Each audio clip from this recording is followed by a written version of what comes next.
Wait till I get my money right. Excuse me, was you saying something? Live from the Export Beer Garden studio and brought to you as always by Export Ultra. This is the Agenda Podcast for a Friday, the 22nd of November. The Agenda Podcast, the home of sporting nonsense and claptrap. Brought to you by Export Ultra. Happy Friday, Mike Lane. Oh, good to be here. Have you got the dogs out? I have got the dogs out. Yeah, I got the dogs out. I got the dogs out because, you know, the unofficial rule is after Labour weekend, Right. you're allowed to get the dogs out at work. Okay, that's always been a rule. I remember I started in radio and I wore shorts to work. And I remember Willie DeWitt, he was part of the Morning Pirates, and I was just a young whippersnapper. Yeah. And he came up to me and he called me Bus Lane. Yep. He comes up and goes, Bus, the fuck are you doing? I went, what? And he goes, you can't wear shorts before Labour weekend. Everyone knows that, okay? Oh. So tomorrow, no shorts. And I was like, okay. Okay. So but then sure enough, as soon as after Labour weekend, the whole office, dogs out. Yeah. Well, I'm a big shorts in the office. I mean, fuck. If you don't have to sit in any high power meeting, even if you do, I've never understood, like, during lockdown, you'd be on a Zoom meeting, and I was working in a corporate environment at that time. Yeah. And the guy leading is one of the higher ups at the company I worked for, and he was in a suit, and we were on a thing, and we're all at our own houses. I was like, does he have to wear the suit? He's just at home. Yeah, I think norms have changed a little bit. I mean, I think you can't turn up in jandals. Oh, but why not? Because the thing with this dude was, like, is he going to make any better or worse business decisions if he's in shorts and jandals? It's a vibe, I think. I think on a call... But only because we've all agreed that it's the vibe. Yeah. If we all agree jandals is the vibe. But some people who do operate jandals on a regular occasion are invariably lazy. Yeah. So They're letting us down. Yes, they are. So if they could just go bare feet, that would be great. Because yes. there was a certain member of the team on the ground floor here who shall remain nameless, looks after ZM, big guy. He used to wear jandals to work regularly. Yeah. But he'd wear them with jeans. That's a tough look. And he actually got someone had a word to him because the CEO keeps spotting him outside and coming inside. And who is that sloppy rig who thinks you can wear jandals to work with jeans? Yeah. And so a word was said because it just gave the illusion that potentially you're a little bit of a piece of shit. You are drawing attention to yourself. Yeah. I think. And this is some advice that I've given to younger whippersnappers around the place, around, again, drinking in the office. Yeah. Make sure that your work is impeccable. If you're seen, like if there's beers in the office on a Friday afternoon, make sure that everything you do that Friday is fucking tip top, because the moment something goes tits up and they saw you with a beer in your hand, you're done. You're done. And that's the same thing with the jandals, I guess, isn't it? And clear the empties. Clear the empties. Clear the empties is the fucking golden rule of drinking piss at work, okay? Yep. Especially, like, don't let them pile up on your desk. And when you leave, make sure the office is pristine. Yeah. There's no evidence because there's nothing easier than blaming the department that's got a dozen empty cans of beer sitting on a table or in a kitchen because you're like, fuck, you gotta keep a tidy house. Don't rub people's nose in it. Yeah. That's basically the thing. That's Now, right. I've been guilty of that in the last, not calendar year, it's actually been more than a year since I last broke that rule. But yeah, and that's why I was very disappointed in myself because I preached that as well. And I left the Hodaki promotional ute in Dunedin in disarray. Cans of beer all through it. Cans of beer all through it. The lights had run the battery flat. It was in a basement, so they had to get some sort of mobile jump starting unit to just start a battery, just a battery. I would expect them to be. Look, I know it was my fault, but I would expect and turn them into the victim. I don't want to blame the victims. But look, let's be honest. There was one person that was mainly responsible. Yeah. Oh, it was a miscommunication. Okay. And look, not to drag the Enor family name through the mud again, but this was the night that Braden did his ACL. Right. Okay. And then Courtney and I smashed some sympathy beers in the ute. The ute went flat. We went to the Octagon and said we'll go back and tidy that up before we leave. Cut to us on a bus out to the airport the next morning. Shit, did you go back and clean the ute? No, did you? Oh, fuck. And then cue PASAG email into my inbox about 6 hours later. Yeah. And then I promptly got thrown under the bus for it, which, look, it was my fault. It wasn't solely my fault, though. But anyway, so the dogs are out today. Is the long and short of all of that. Well, the dogs are out also because we have got an important cricket match tonight. Yes. Obviously, the ACC 11 has a pretty checkered past. a proud tradition of being fucking useless. I wouldn't even say it's checkered. It's all one colour. Yeah. Yeah, okay, that's Red. true, actually. It's red. We have a proud history of underperforming, and tonight we need to keep that reputation intact. Yes. So that's my speech beforehand. It's an invitational ACC 11 because you, myself, and I've wrangled a few Hamiltonians to come and play for us, and Riley McCullum being one of them. Who are we playing against? We're playing against a invitational. It was going to be a Chiefs invitational, Right. but they keep dropping out. We've only got Aidan Ross, who we're. yeah. I think he might even be in our team, Aidan Ross now. Great. But it's some invitational Hamilton team we're playing, and they've got like Seifert and a few other first-class cricketers, and I'm like, guys, pump the brakes here. This is this is middle-aged men territory here, not athletes. If they're going to have a former black cap, I don't mind it being a wicket-keeper. Yeah. That's way less scary than a bowler. Yeah, that's true. This is true, but I don't think you'll keep Willie. Surely you don't. You don't want to risk injuring the fingers playing a stupid game like that. Well, it depends who else is in the team because keeper's probably the only specialist position. Well, it is the only specialist position when you're fielding. Yeah. And that's often the hardest part to fill because, you can't just have someone who doesn't often do it. That's a recipe for an Achilles. So yeah, this is the same occasion in which we famously won our first ever match last year up in Cobden Oval, Whangarei. But it was again had a huge asterisk on it because we had 10 ring-ins. And so you. It was me and 10 ring-ins. So I got a lot of accusations of that not being a true victory for the ACC 11. Yeah. And we beat the Northern Taniwha, the NPC team, who were great bunch of dudes. Yeah. Who play social cricket up in Whangarei. And we managed to choke them out and win the game, but it was hollow because really I got no wickets and I got out for one. And Joey Jovic was bowling bounces at me just purely for the fun of it. Again, we've doubled our quota this time. Yeah. For this because it's in the middle of the Movember Seddon Cricket Club's 5-day test match. So right. We come in and just lighten the mood a little bit. It's all very confusing. But yeah. I only just found out this morning that I was actually playing in this. I thought I was playing in the other one. The Better Man Movember. Yeah, it's down in Christchurch. There's a lot going on. It's festival cricket season. Yeah, it is. Yeah. The shoulders are stiff, man. The shoulders are very stiff. I'm going to be in all sorts. Yeah. But anyway, can people come along and watch if they? Yeah, they can. It's been played on the front field at St Paul's Collegiate on Hukanui Road. Okay. So you'll be able to see our bright red pajamas we're playing in. Yeah. I'm not sure what the other team are playing in, to be honest. Have they been banned since the new laws come into effect? The bright red. That's true, actually. It's a bit gangy, isn't it?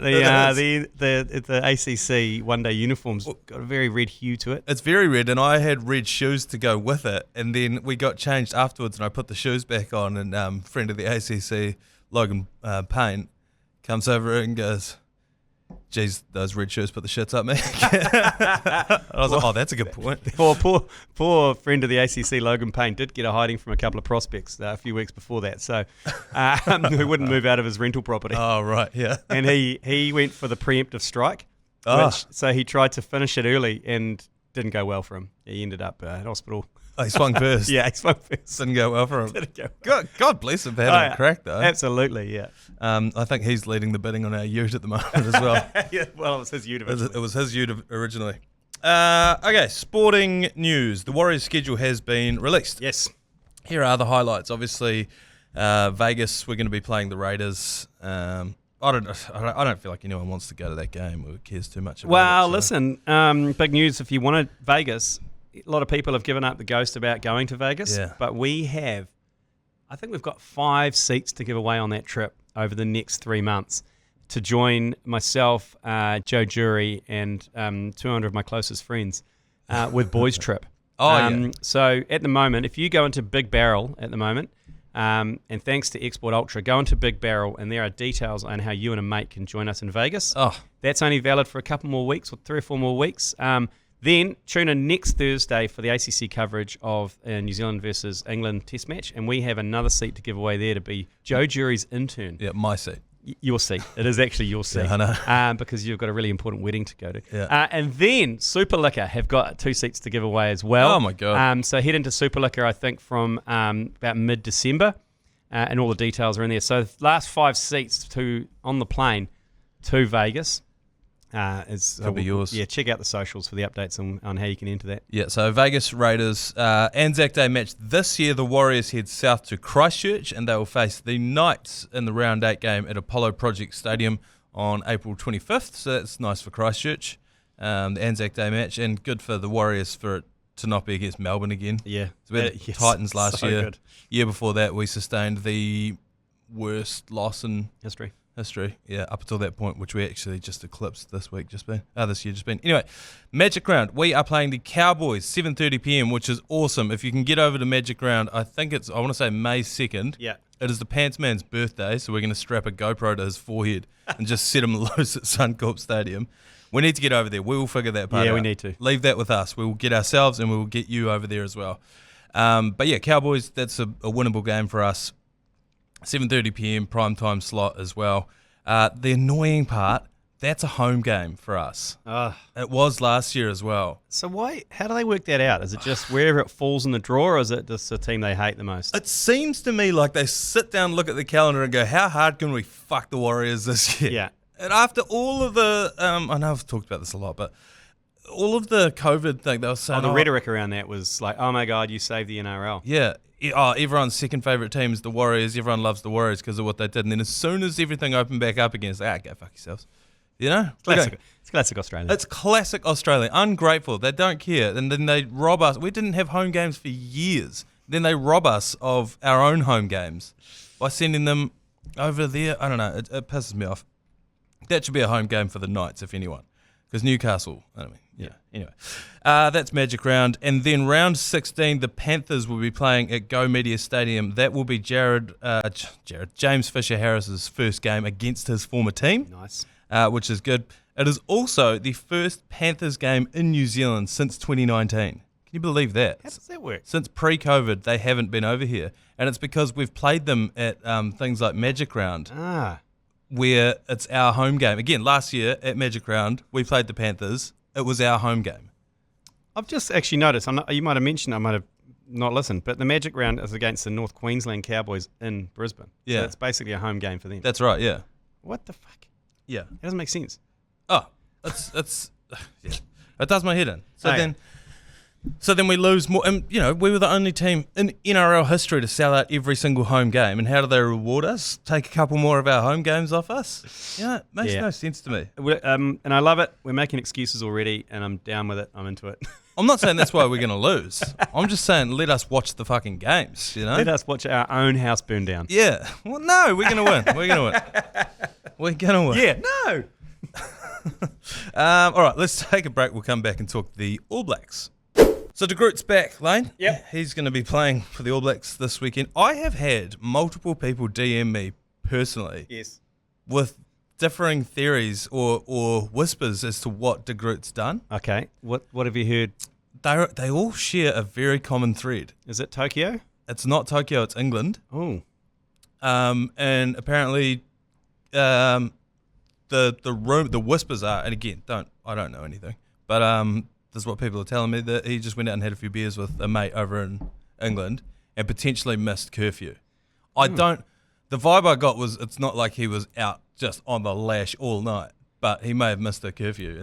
That's funny because since they haven't addressed it, and I don't know, and I don't think they've engaged whitewash because the message has been so confusing. Yeah. And they haven't clarified it. I heard potentially that it was Tokyo, and he left his phone or wallet behind at a restaurant, had to return to go get it, didn't have his phone or wallet, so couldn't communicate with the taxi driver, and eventually was late back on the curfew after going to retrieve his belongings. Right. That was another allegation. That sounds like a whitewash story, doesn't it? But again, since no one's clarifying it, everyone's just speculating. Yeah, that's right. And it's going to be something really disappointing. Yes.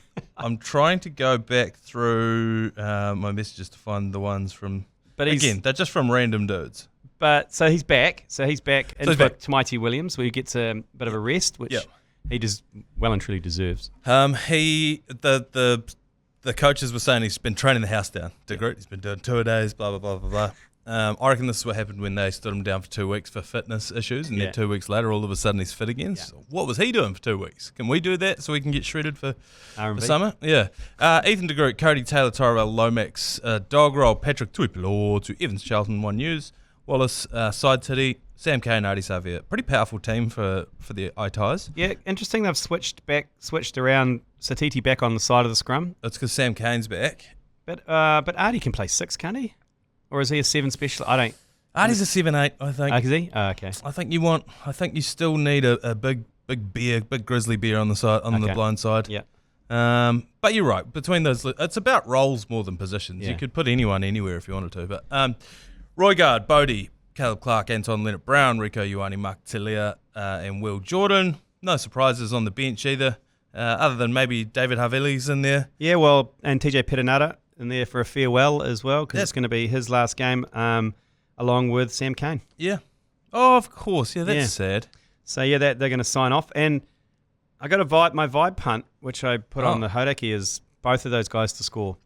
I think Sam Kane and TJ Petinata both to dot down. Yeah. Especially if it blows out. If it blows out, there's going to be a gift given to one of them. Yeah, that's not a bad point. I've lost a lot of money doing that exact same bet with Sean Johnson this season. That's a vibe. I feel like it's a good vibey punt. Yeah, that's right. Well, actually, you've reminded me, and let's jump ahead a little bit, but we've got our own agenda bet to put on this week, and I'm going to take the reins for this one. Oh, God. I've had a look. Here comes The Undertaker. I've had a look. Oh, song stops. Anyway. I had you had it planned out in your head, didn't you? Breaks my heart. Yeah, I had the whole intro song queued up. Doesn't matter. We just got one dong. It sums up. You know, Adam, fuck you. That's your fault. You guys spent so much time in the office saying it's only the one dog, so I just followed you in. I apologize. I'll wear that. It's The Undertaker. Okay, The Undertaker. What are you going unders on? I'm so excited for that. Fucking hell. What has come to your life, my life, where that is so important to you that you got that dong right and it went wrong and now you're just ready to give up on life? I don't even care about the bet anymore. What have you gone under? I had a whole spiel. Anyway, we're going under total points. The total points yesterday for the All Blacks game was at about 50-something. It's blown out to 64. Now, it's -1 degrees. It's going to be turgid. I don't think Italy score in this game. So you're basically saying, do the All Blacks score more or less than 64 points? Yeah, well, they're not scoring 65 points. So I'm taking the under. The Undertaker is here. And he's taking the under. I like how you were asking me a question like, what do you think? It's like, you're the Undertaker. You're taking the unders. Yeah. So you're taking under 60. No, I'm asking you, do you think they score 65 points in this game? Total points? I'm saying Italy don't score a point. Okay. Do the All Blacks score 65 points? I think the Italians will score a couple. They'll leak a couple. Because the All Blacks' defence is not... Yeah. I mean, you look at Japan scored 3 against us. I'm picking they're going to dot down a couple of times. Okay. So 10. Do they score 55, the All Blacks? And -1 degrees. Look, you take the unders. The Undertaker needs... Oh, I've already taken it. Yeah, okay.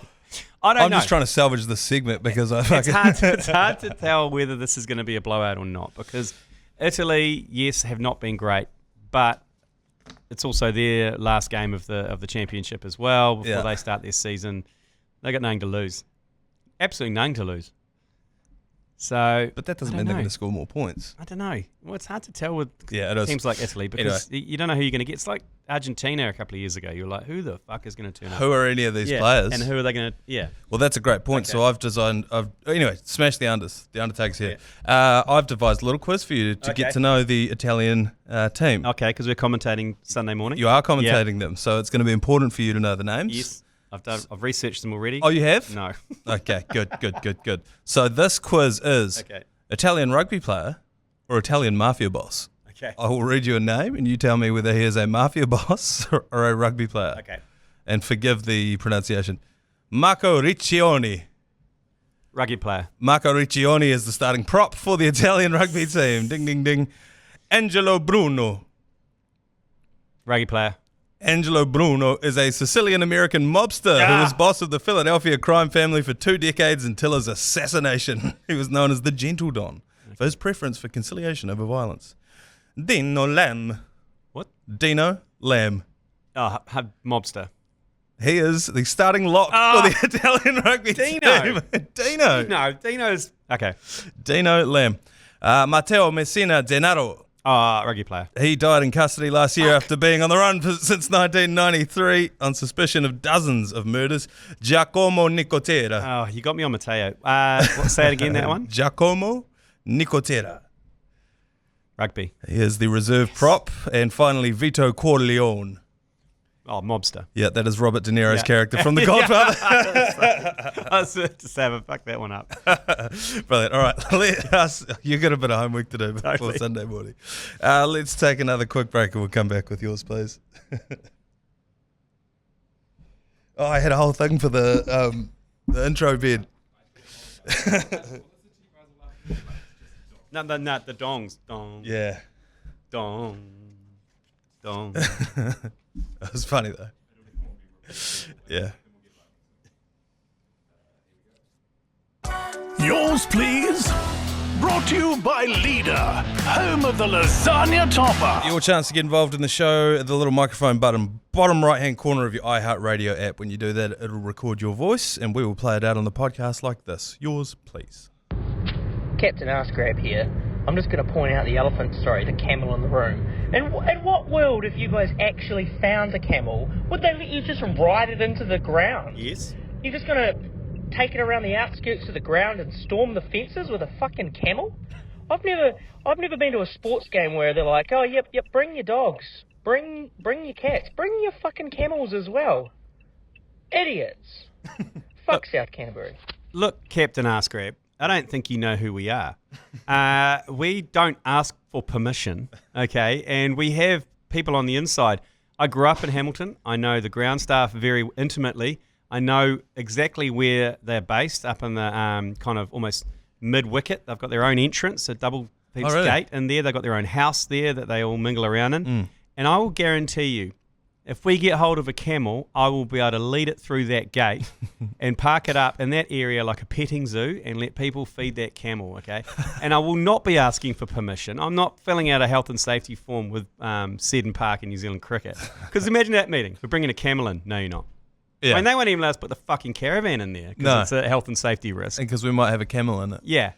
So, or I'm happy to tranquilise it, put it in one of those nets that catch deer in the South Island. Put it underneath a robbie and just lower it unconscious onto the middle of the field and let it wake up and run around on the field. Yeah. That'd be good.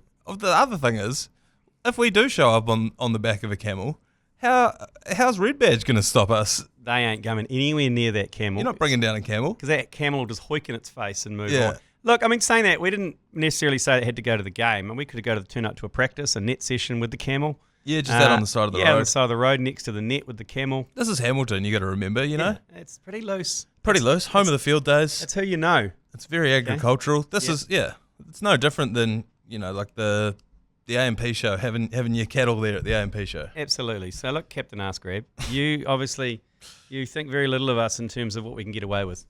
Yeah. I was saying that would be banned forever if we did do it. Which would be worth it though. Wouldn't be the first time. What did you get banned for? We rode a camel into the to commemorate the last game of the sexy camel, Tim Southey. And people would go, nice. Awesome. So where'd you get the camel for? I didn't know we had any in New Zealand. I don't think we do. Another call here regarding camels as well. Yours, please. Hey guys, just a bit of feedback with Manaia saying that the head was the sexiest part of the camel. Might be controversial, but surely the humps are the sexiest part. Yours, please. Yeah, lovely lady humps. Yeah, look, it's a very interesting point you raise. It's an important point, something we didn't discuss the other day. You're right. I was just thinking eyelashes. I feel like they put like lipstick and shit on the camels when they do the beauty pageants. You're right about. I mean, the reason why we call Tim Southey the sexy camel is those big eyes and the big lashes. Yeah. And the kind of long limbs, and that's where the sexiness comes from. It's not the humps. It's not the hump, and I'm going to throw it out there. This might be controversial, but don't get a wide on for the hump. No, okay. It's a big thing of fat that sits on the back of the camel. Well, there's not a 100 gallons of water sloshing around in there. I thought that's what the hump was. So I don't know what you're doing with a hump for that caller on yours, please. But look, different strokes for different folks. No, I'm not judging. No, some men are face men, some men are hump men. Yep. When it comes to camels, Yeah. Some men like legs, and some like the rear end. That's right. And For other reasons. We're not going to yuck your yum. No. If that's the part that you find sexiest about a camel, that's fine. Yeah.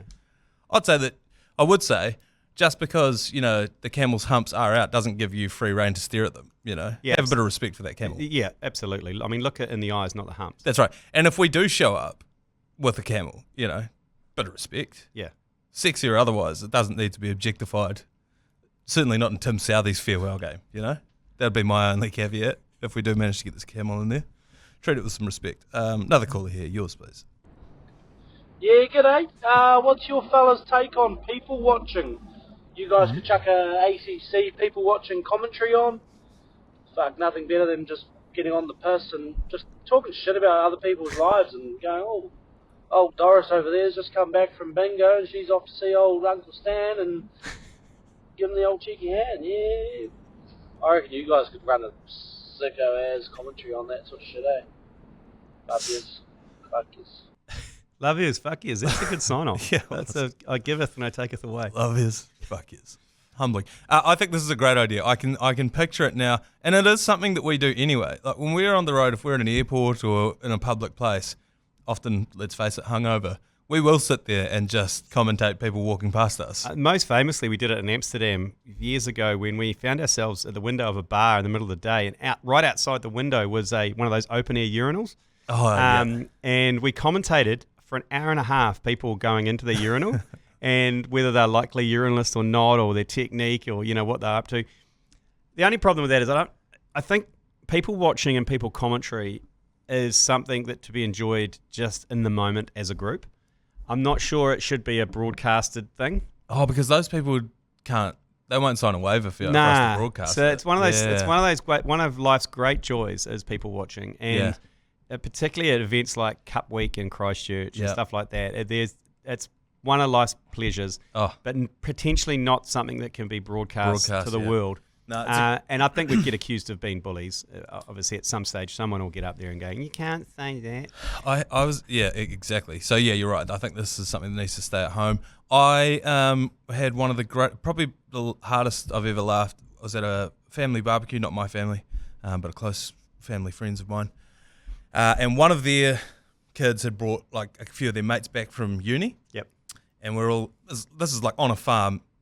Open fire, barbecue, home kill meat, whole situation. Everyone's feeding themselves. We're all sitting up on the deck. We watched one of the uni mates, his first time in Waimate, ponytail, facial piercings, the whole thing.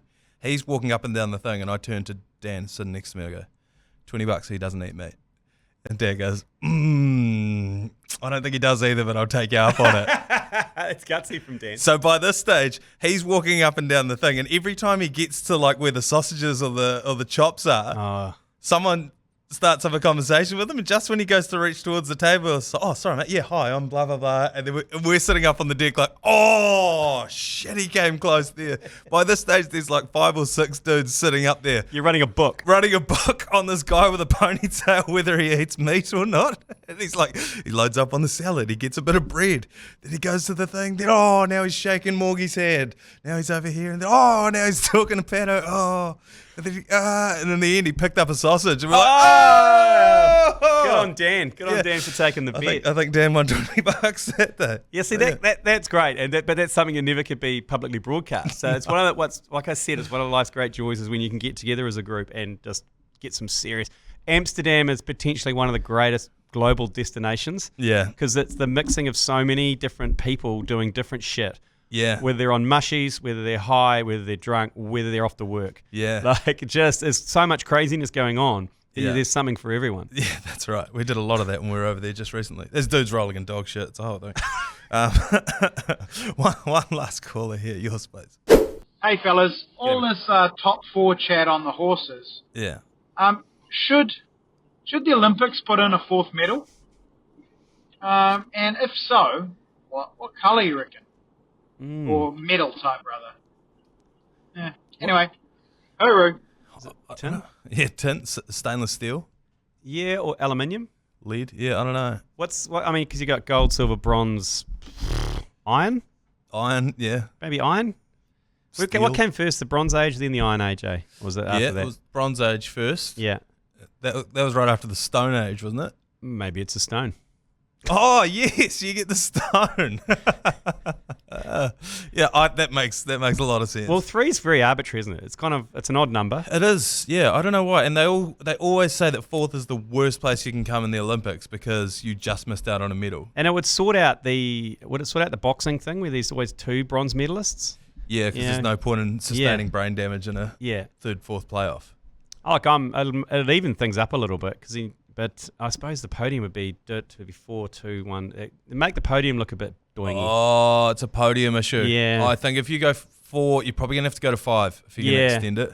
Yeah, because it's a ratio thing. You'll mess with so many OCD people with the podium. So because then what do you have? 2 people on the left of the winner and 2 people on the right, or front. Oh yeah, up vertical. Yeah, so they stand like a staircase. Like a grandstand. So the winner goes to the top, then it goes down. Yeah, that's probably how you do it. Shit flows down, so they'll be like. Yeah, the stone. I like the stone.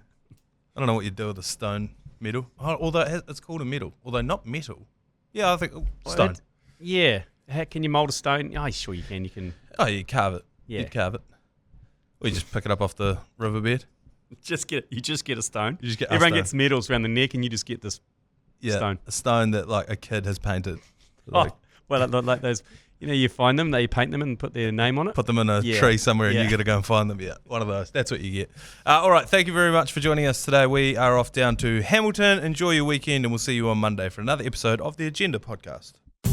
You've been listening to the ACC's Agenda Podcast, brought to you by Export Ultra. For more episodes, like and follow on iHeartradio or wherever you get your podcasts.